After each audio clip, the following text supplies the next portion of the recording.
कैसा है पीएम मोदी का नया ऑफिस? पहले ही दिन आते कौन सी बड़ी फाइल पर साइन करके धमाका कर दिया। देखते रह गए राहुल गांधी, इधर पीएम मोदी का वो गजब काम जो नेहरू इंदिरा से लेकर कांग्रेस का कोई पीएम न कर पाया। प्रधानमंत्री नरेंद्र मोदी को आपने अब ग्लोबल टाइम्स नेटवर्क के ग्लोबल बिजनेस समिट में सुना, लेकिन जिस रिफॉर्म्स की वो बात कर रहे थे, कहा कि किस तरह से रिफॉर्म सिर्फ पॉलिसी में ही नहीं बल्कि माइंडसेट में भी हुआ है। माइंडसेट ऐसा बदला है कि जो काम पहले सालों लटके रहते थे वो अब फटाफट हो रहे हैं। ऐसे ऐसे काम हो रहे हैं जिन पर आगे बढ़ने की कोई इच्छा शक्ति दिखाता नहीं, लेकिन आज भारत में स्पीड से काम हो रहा है। जिस माइंडसेट के साथ काम हो रहा है उसने अंग्रेजों के जमाने से चली आ रही सोच को खत्म किया। आज ही ये संयोग भी देखिए कि प्रधानमंत्री नरेंद्र मोदी ने वो सबसे बड़ा काम कर दिया जो 70 साल में कोई प्रधानमंत्री नहीं कर पाया। आजादी के बाद इतने सालों तक किसी ने सोचा नहीं था कि सरकार चलाने के लिए अंग्रेजों की बनाई बिल्डिंगों और व्यवस्था से निकलना चाहिए। सरकार के मंत्रालयों को अलग अलग जगहों पर बिखरे हुए तरीके से काम नहीं करना चाहिए। और इसलिए देखिए कि 78 साल लग गए और अब जाकर आज पीएम मोदी ने देश के पावर सेंटर का पता बदल दिया। आज पीएम मोदी ने देश के नए प्रधानमंत्री ऑफिस का उद्घाटन किया है। नए दफ्तर से ही अब सरकार चलेगी। पीएम मोदी के नए ऑफिस को सेवा तीर्थ का नाम दिया गया है। प्रधानमंत्री ऑफिस के बोर्ड पर जो लाइन लिखी है उसकी तो बहुत ज्यादा चर्चा हो रही है। सेवा तीर्थ कॉम्प्लेक्स के बाहर नागरिक देवो भव लिखा है, यानी इस देश का नागरिक भगवान की तरह है और उसकी सेवा करने के लिए दफ्तर बना है, इसलिए इसका नाम सेवा तीर्थ दिया गया है। देश के प्रधानमंत्री का दफ्तर देश की जनता की सेवा के लिए, इस भाव के साथ आज सेवा तीर्थ का उद्घाटन हुआ। सेवा तीर्थ के उद्घाटन के साथ ही कैसे पीएम मोदी ने अंग्रेजों के बनाए पावर सेंटर की विदाई की, कैसे पीएम मोदी ने लुटियंस दिल्ली वाली मानसिकता की छुट्टी की, आज आपको सब दिखाऊंगा। पीएम मोदी के नए दफ्तर में क्या क्या खास है, कैसे इस बिल्डिंग को भारतीय वास्तुकला और परंपराओं से जोड़कर बनाया गया है, पहले दिन कौन सी फाइल साइन कर दी जिसकी बड़ी चर्चा है, और इधर पीएम मोदी देश के पावर कॉरिडोर्स का पता बदल रहे हैं, उधर राहुल गांधी क्या प्लान बना रहे हैं। आज संसद सत्र के पहले पार्ट का आखिरी दिन था। संसद में आखिरी दिन क्या हुआ, राहुल गांधी ने आज किससे मुलाकात कर ली कि नया बवाल करने की तैयारी हो रही है, यह सवाल उठ रहा है। राहुल गांधी के खिलाफ लाए गए सब्सटैंटिव मोशन का क्या हुआ, सब बताऊंगा, लेकिन पहले एक झलक देखिए।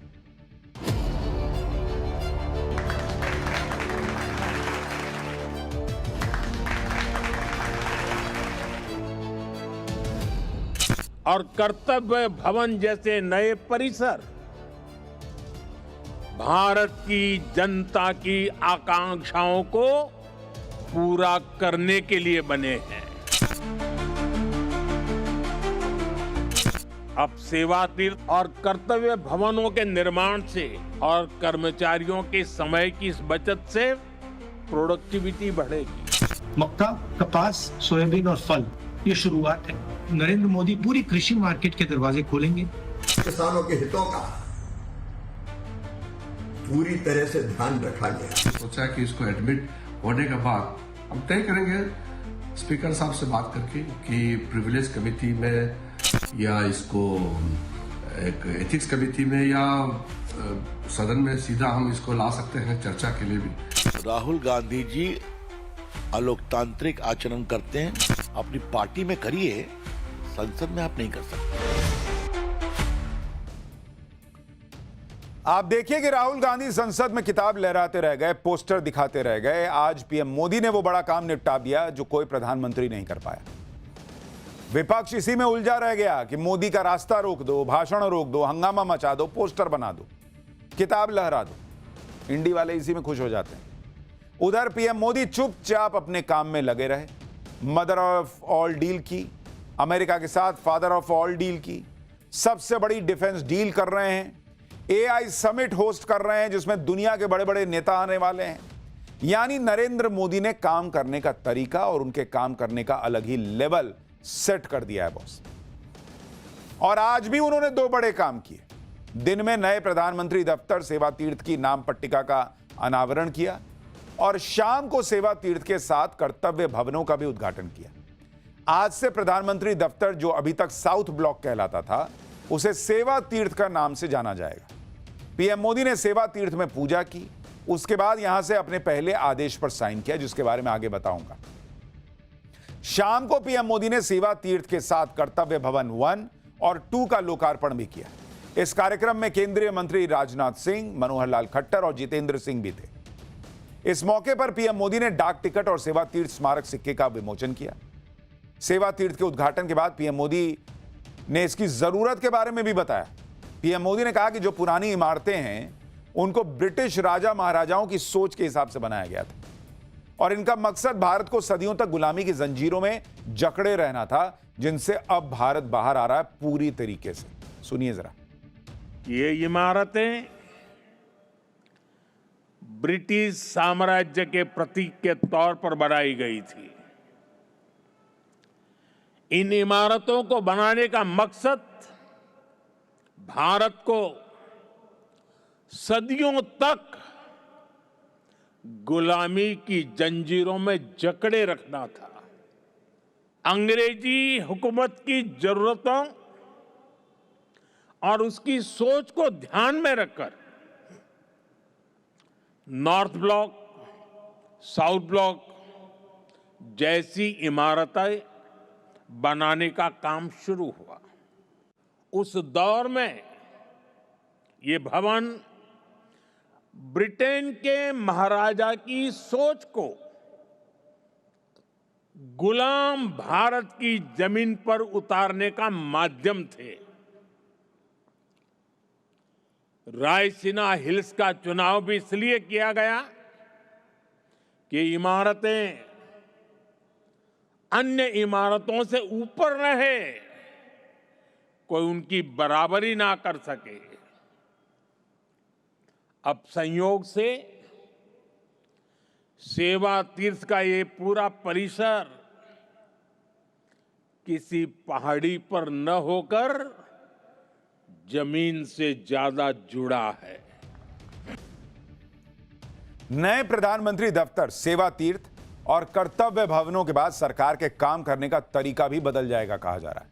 काम और तेजी से हो पाएगा, जिससे समय और संसाधनों की बचत हो। क्योंकि आप देखिए, सेवा तीर्थ एक इंटीग्रेटेड कॉम्प्लेक्स है और इसके 3 हिस्से हैं।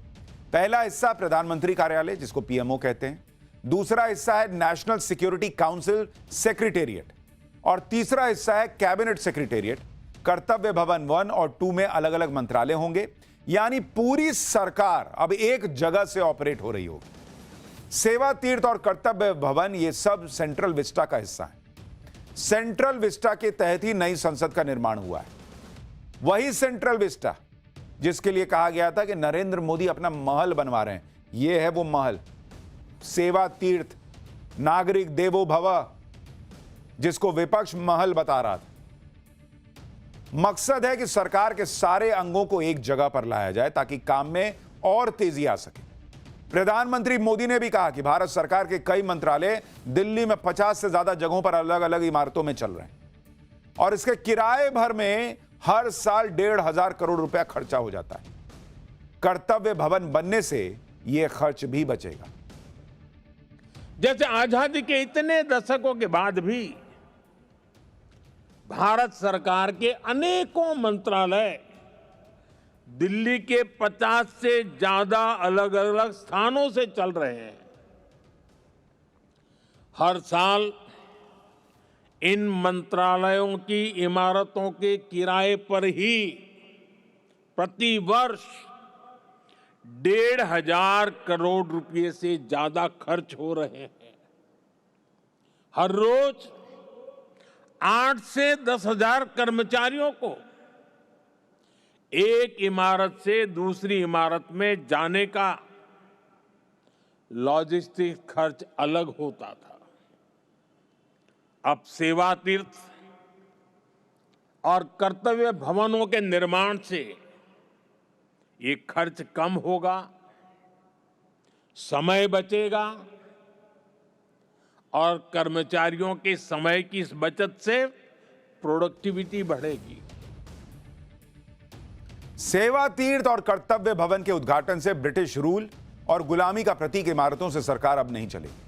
नई दिल्ली के जिस लुटियन जोन से केंद्र सरकार ऑपरेट करती है, उसे ब्रिटिश शासन के दौर में उनकी सुविधा और सोच के हिसाब से बनाया गया था। अंग्रेजों ने अपने हिसाब से इन इमारतों को नाम दिए थे, जो गुलामी के प्रतीक की तरह सालों से भारत के साथ चिपके हुए थे। पीएम मोदी ने 2014 के बाद से इसमें बदलाव करना शुरू किया। पीएम मोदी भारत को भारतीयता से भरपूर नई पहचान दे रहे हैं। और आप देखिए, प्रधानमंत्री दफ्तर का नाम सेवा तीर्थ कर दिया, केंद्रीय सचिवालय का नाम कर्तव्य भवन कर दिया, राजपथ को बदल के कर्तव्य पथ कर दिया, रेस कोर्स रोड अब लोक कल्याण मार्ग है, राज्यपालों के आवास राजभवन अब लोक भवन कहला रहे हैं। प्रधानमंत्री मोदी ने कहा कि साउथ ब्लॉक और नॉर्थ ब्लॉक जैसी इमारतें ब्रिटिश सोच को लागू करने के लिए बनी थी, लेकिन सेवा तीर्थ और कर्तव्य भवन देशवासियों की उम्मीदों को पूरा करने का आधार बनेंगे। क्योंकि जब आप काम ही किसी को एड्रेस ही बताएंगे, कहां ना सेवा तीर्थ, आपके मुंह से भी जब सेवा तीर्थ निकलेगा तो ध्यान में आएगा कि अरे यार सेवा करनी है। कर्तव्य भवन आना है तो कर्तव्य मेरा क्या है ये याद आएगा आपको, और इसलिए इन नामों के बड़े मायने हैं। सुनिए पीएम ने क्या कहा है। साउथ ब्लॉक और नॉर्थ ब्लॉक जैसी इमारतें जहां ब्रिटिश हुकूमत की सोच को लागू करने के लिए बनी थी, वहीं आज मैं गर्व के साथ कह सकता हूं कि सेवा तीर्थ और कर्तव्य भवन जैसे नए परिसर भारत की जनता की आकांक्षाओं को पूरा करने के लिए बने हैं। यहां से जो फैसले होंगे वो किसी महाराजा की सोच को नहीं, 140 करोड़ देशवासियों की अपेक्षाओं को आगे बढ़ाने का आधार बनेंगे। प्रधानमंत्री मोदी का नया दफ्तर सिर्फ एक इमारत नहीं है, बल्कि आत्मनिर्भर होते नए भारत का प्रतीक है। सेवा तीर्थ की खासियत की बात करें तो सेवा तीर्थ परिसर करीब 2,26,000 वर्ग फुट में फैला है। इसे बनाने में करीब 1,189 करोड़ रुपए की लागत आई है। सेवा तीर्थ परिसर पूरी तरह हाईटेक बनाया गया है। हाई स्पीड इंटरनेट है, डिजिटल आर्काइव है, आधुनिक कॉन्फ्रेंस रूम है, सुरक्षा के लिए स्मार्ट एक्सेस कंट्रोल सिस्टम है, मॉनिटरिंग नेटवर्क और एडवांस एनर्जी इंफ्रास्ट्रक्चर लगा हुआ है। यानी अब मोदी सरकार नई पहचान के साथ नए पते से चलेगी। लेकिन सेवा तीर्थ और कर्तव्य भवन बनने के बाद अब नॉर्थ और साउथ ब्लॉक का क्या होगा, इसका जवाब भी पीएम मोदी ने दिया। पीएम मोदी ने कहा कि पुरानी इमारतें भारतीय इतिहास का अमर हिस्सा रहेंगी। इन इमारतों से भारत के विकास और बदलाव से जुड़े कई बड़े फैसले लिए गए। इन इमारतों को अब म्यूजियम में बदला जाएगा। पुराने भवन में बिताए गए वर्षों की स्मृतियां हमारे साथ रहेगी।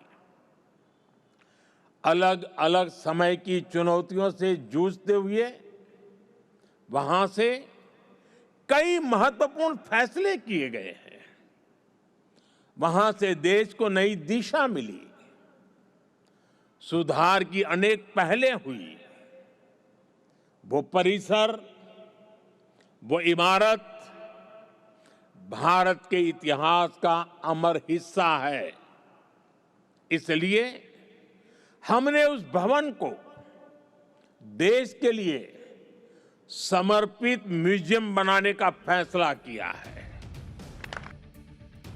नए प्रधानमंत्री ऑफिस यानी सेवा तीर्थ से पीएम मोदी ने जो सबसे पहला फैसला किया, उसकी भी बड़ी चर्चा हो रही है। पीएम मोदी ने सेवा तीर्थ से महिलाओं, युवाओं और संवेदनशील नागरिकों से जुड़े फैसलों पर साइन किया। प्रधानमंत्री ने पीएम राहत स्कीम की लॉन्चिंग को मंजूरी दी। यह देश के हर नागरिक के लिए जीवन रक्षक सुरक्षा योजना है। इसके तहत दुर्घटना के शिकार लोगों को नकद भुगतान के जरिए इलाज मिलेगा। इस इलाज की सीमा 1.5 लाख रुपए होगी। एक्सीडेंट होने पर इलाज नहीं होने से किसी की जान नहीं जाएगी। पीएम मोदी ने लखपति दीदियों से जुड़ा बड़ा फैसला लिया। 3 करोड़ लखपति दीदी बनाने का टारगेट समय से पहले पूरा हो गया है। अब मार्च 2029 तक 6 करोड़ लखपति दीदी बनाने का लक्ष्य रख दिया गया है। पीएम मोदी ने सेवा तीर्थ से किसानों को भी सौगात दी। एग्रीकल्चर इंफ्रास्ट्रक्चर फंड को 1 लाख करोड़ रुपए से बढ़ाकर 2 लाख करोड़ कर दिया गया। पीएम मोदी ने इनोवेशन इकोसिस्टम और युवाओं के लिए भी बड़ा फैसला किया। पीएम मोदी ने 10,000 करोड़ के फंड के साथ स्टार्टअप इंडिया FOF 2.0 को मंजूरी दे दी। यानी पहले दिन नए दफ्तर में जो बड़े फैसले हुए उसमें महिलाएं भी थीं, युवा भी था, गरीब भी था, किसान भी था। वही किसान जिसके लिए राहुल गांधी माहौल बना रहे, अरे मोदी तो किसान को बर्बाद कर दिए अमेरिका से डील करके। पहला फैसला किसानों को लेकर कर रहे थे वो। सेवा तीर्थ और कर्तव्य भवन, ये सब सेंट्रल विस्टा प्रोजेक्ट का हिस्सा है। नरेंद्र मोदी कोई भी रिफॉर्म करते हैं, कांग्रेस और इंडी वालों को आग लगनी तय है, लेकिन नरेंद्र मोदी ने हमलों से रुकते तो है नहीं। आप देखिए कि कैसे पीएम मोदी बड़े बड़े कामों को ताबड़तोड़ निपटा रहे हैं। 27 जनवरी यूरोपीय यूनियन से mother of all deal sign की, 2 फरवरी अमेरिका से ट्रेड डील डन की, 12 फरवरी फ्रांस से सबसे बड़ी डिफेंस डील पर मुहर लगी, 16 फरवरी से भारत में पहली बार ग्लोबल एआई समिट हो रहा है जिसकी दुनिया भर में चर्चा हो रही है। पीएम मोदी भारत में मेगा एआई समिट करवा रहे हैं। यह भारत का पहला एआई ग्लोबल समिट है जिसकी भयंकर चर्चा है बॉस। आप इसके बारे में सुनेंगे तो होश उड़ जाएंगे। सरकार की तरफ से जो जानकारी दी गई है उसके मुताबिक एआई समिट में 100 से ज्यादा देश आ रहे हैं, 15 से ज्यादा देशों के प्रमुख आ रहे हैं, 100 से ज्यादा कंपनियों के सीईओज आ रहे हैं, 500 से ज्यादा सेशंस होने वाले हैं। आप सोचिए, जिस एआई को दुनिया का भविष्य कहा जा रहा है उसका सबसे बड़ा समिट पीएम मोदी करवा रहे हैं और यह ग्लोबल साउथ का पहला एआई समिट होगा। इस समिट में फ्रांस के राष्ट्रपति आ रहे हैं, ब्राजील के राष्ट्रपति आ रहे हैं, स्पेन के राष्ट्रपति, स्विट्जरलैंड के राष्ट्रपति, नीदरलैंड के प्रधानमंत्री सब पहुंच रहे हैं। इसके अलावा 45 देशों से मंत्रियों का समूह आ रहा है। Google, deep mind, open AI के सीईओज आ रहे हैं। निविडिया, माइक्रोसॉफ्ट, मेटा, क्वालकॉम जैसे कंपनियों के सीईओ आ रहे हैं। मतलब दुनिया भर के बड़े बड़े लोग, सबसे शार्प माइंड्स, उनका जमावड़ा लग रहा है। उधर पीएम मोदी बड़े बड़े काम निपटा रहे हैं, इधर राहुल गांधी क्या कर रहे हैं वो आप देख लीजिए। कल ही राहुल गांधी ने माहौल बना दिया था कि वो किसानों के लिए आवाज उठा रहे हैं, इसलिए मोदी सरकार उनके पीछे पड़ी। आज राहुल गांधी ने उसी माहौल को हवा देने के लिए संसद भवन में किसान संगठनों के नेताओं से मुलाकात की। इस बातचीत में क्या हुआ वो आपको बताऊंगा, उससे पहले सुनिए राहुल गांधी ने किसानों के साथ मीटिंग में कहा क्या और कैसे कृषि मंत्री शिवराज सिंह चौहान ने राहुल गांधी को जवाब दिया। पहले एग्रीकल्चर में दरवाजा बंद था, मतलब कोई अंदर नहीं आ सकता था। अब वो दरवाजा खोला है, अब उस खुले दरवाजे में जो भी उनको डालना होगा वो डाल देंगे। मेन कॉन्सेप्ट ये नहीं है कि भैया सोया पे है, इस पे है, उस पे है। मेन कॉन्सेप्ट है कि भैया आपने दरवाजा खोल दिया, अब वो दरवाजे में से कुछ भी आ सकता है, कुछ भी जा सकता है, जो भी। पहली बात। दूसरी बात, मुझे इस डील में ये समझ नहीं आ रहा है कि हिंदुस्तान को क्या मिला। मतलब हमने टैरिफ दे दिया, हमने एग्रीकल्चर दे दिया, हमने डेटा दे दिया, मगर मुझे समझ नहीं आ रहा हमें मिला क्या। Nothing, so zero.